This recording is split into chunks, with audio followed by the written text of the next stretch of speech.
Just for the Summer by Abby Jimenez. It's not my favorite Emily Henry book.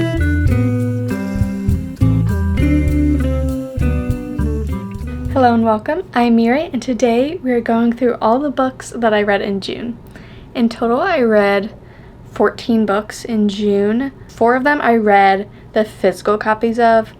I had 1 Kindle book I read, and then 9 I listened to the audiobook version. Let's start with the books I read for my TBR prompts. I think I did all right this month. I didn't get through all the books for my TBR, but I got through most of them, in a sense. Okay. First, we have a book with 5 words in the title, which I chose A Fate Inked in Blood for. This is a romantasy, and this is about the wife of a fishmonger who discovers that she is the shield maiden who's been prophesied to be like the person who makes the Jarl of the land king. And so she's forced into an arranged marriage with this Jarl who's like the kind of like lord in the area. And then she goes on to have a forbidden romance with his son. So that's fun. Her arranged marriages in this book, both to the fishmonger and to the Jarl dude, kind of made me uncomfortable. The one with the Jarl less so. Who he was already married, by the way. Crazy. I did like the romance between our girl Freya and the Jarl's son Bjorn, who has like a fire axe. Some people in this land have like gifts from the gods if they, have some god blood in them. So the shield maiden, obviously, she has some, and then her love interest with the fire axe. But overall, I really liked it, and it is a series. Kind of have a pretty big plot twist at the end of this one, and I'm pretty excited with where it's going to lead in the second book, so I'll definitely be picking that up when it comes out. Not sure when that is, but I'll be getting it. By the way, I gave A Fate Inked in Blood 4 stars. I don't know if I said that. Next, we have a book set in the Midwest. For this, I picked Just for the Summer by Abby Jimenez, but this is the 3rd book in the Part of Your World series. So I actually read these 2 books first, and I didn't get to this one, unfortunately. But I am really excited to pick this up, and I think I'll pick it up in July, because these 2 were absolutely amazing. I ended up giving Part of Your World 5 stars, and then I gave Yours Truly 4 stars, which a lot of it's based off vibes. I think, okay, partially for Yours Truly, there was a lot of miscommunication, and I just felt like it was drawn out too long, and it annoyed me. I just wanted them to be happy the whole time, which, then there wouldn't really be as much of a plot, but that's what I wanted. Because I love the characters in these books so much, and I just want them to be together and happy and just sunshine and rainbows, but then I might even like it less then, so I don't know. But Part of Your World is about an ER doctor in the city. This is in Minnesota, by the way. So she's an ER doctor in the city, and her family is like determined to control every aspect of her life. And she ends up falling for a small town carpenter who does not fit at all into the life that her parents want for her. So you can see where the conflict comes from in this book. She can't fit him into her life, but they're like absolutely in love and make each other's lives infinitely better, and they're perfect together. I really love this. I love their chemistry. I love their backstories and like watching them, overcome their struggles. I think Abby Jimenez does a pretty good job at building complex characters and building out their struggles really well. I really enjoyed it. Yours Truly, I also really liked. It's the best friend from Part of Your World. So she's also an ER doctor, and she enters into a fake relationship with the new hot doctor who joins her ER. Classic fake dating trope. Really cute. I really like their relationship. They write like letters to each other at the beginning, and I really like that. I like books that have like different elements to them like that, like the letters interspersed throughout. But yeah, the miscommunication bothered me. But it was still 4.5. Like, it was still really good. Yeah, and then I didn't get to Just for the Summer, but I'm really excited to read it. Okay, next I have a book you've had for a long time. For this, I picked Educated, which has been on my TBR like probably 5 times, and I just never picked it up. I think I was a little scared because it's my first memoir that I've read, but it was a really good book to pick up as my first memoir.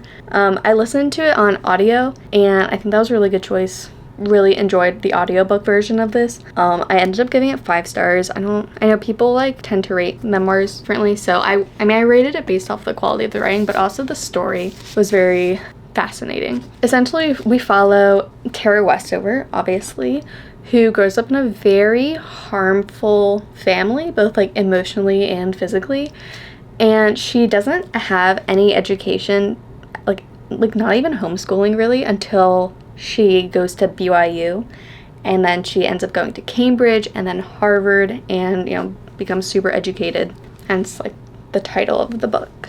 It's just her kind of realizing that like all of the lies that she was told growing up and learning about what the world is actually like. It was really good. I highly recommend it. Okay, and then I read a cozy romance, which I picked up Happy Place by Emily Henry. Essentially, this is about a woman and her ex who fake date while on vacation with their best friends because they want the vacation to be perfect for everyone because it's the last time they're going to be in this, summer home all together. So, yeah, fake date. It's not my favorite Emily Henry book. I ended up giving it 4 stars. So basically, the book is just one giant miscommunication trope. And I think that's pretty obvious from like early on because obviously, they end up together in the end. The spoiler.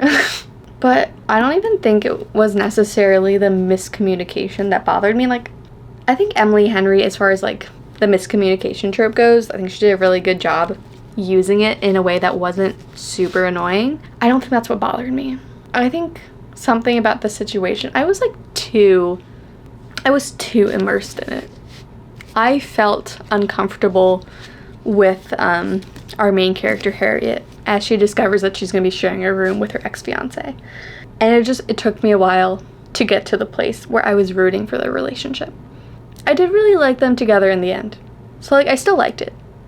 I just didn't get into it as quickly as I usually do with Emily Henry. And it wasn't the same happy, fuzzy, comfy Emily Henry books that I'm used to, so...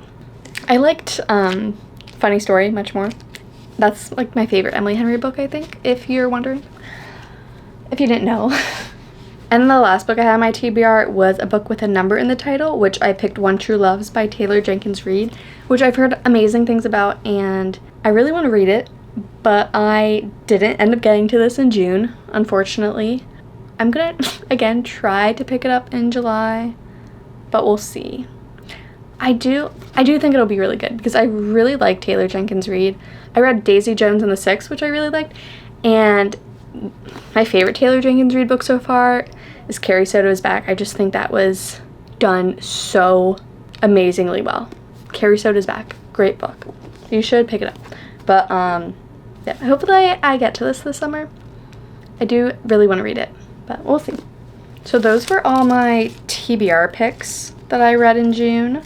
Moving along, so the last book that I kind of read physically, I read on the Kindle, and that was Remarkably Bright Creatures, which I really enjoyed. I ended up giving it 4 stars. Essentially, it's about an incredibly intelligent octopus whose best friend, I'm gonna say, is the cleaner of the aquarium. So you follow the octopus. He has some short little chapters in the book, and the aquarium cleaner. And then you also follow this young man who is going on a road trip to that same small town looking for his father. All their stories kind of intertwine because he ends up cleaning the aquarium as well. And the octopus is really the best character. He's my favorite character personally. I really like him. I wasn't sure what to expect from a book where you get the point of view of an octopus, but it was great. Definitely a more unique experience. And then into the books I listened to via audio. First we have The Maid, which follows an autistic maid who, with the help of her coworkers, ends up solving a murder that she is suspected of committing. So it was fun. I really liked Molly the maid and all of her quirks. She's too trusting of people, and that kind of is what leads her into being suspected of this murder, which she had no part in whatsoever. And I gave The Maid 4 stars overall. It was cute, it was fun, it was enjoyable. Then I listened to The Storied Life of A.J. Thickery, which is by Gabrielle Zevin, who wrote Tomorrow and Tomorrow and Tomorrow, which I also really loved. Storied Life of A.J. Thickery ended up giving 4 stars. I still really liked it. I just wasn't as into it as Tomorrow and Tomorrow and Tomorrow. It was a bit of a slower start for me. More of a slower paced book in general, I think. It's basically about a depressed, grouchy bookstore owner who ends up getting this small package that gets left at his bookstore. That package slowly brings life back into his life, and it's very heartwarming, it's very cute. A lot of character growth. I really think Gabrielle Zevin does a good job of building like genuine, complex, lovable characters. Then I went on a little bit of a binge and I read the rest of the Finley Donovan series. So I read Finley Donovan Knocks Him Dead, Finley Donovan Jumps the Gun, and Finley Donovan Rolls the Dice. I really enjoyed them. I gave them 4 stars overall. Like, they're not like the craziest thing ever, but they are very fun to read. Just like a comfy murder mystery kind of thing. So essentially in the series we follow this single mother who's also a like crime book author, and she finds herself being mistaken for a hitman, which she's not.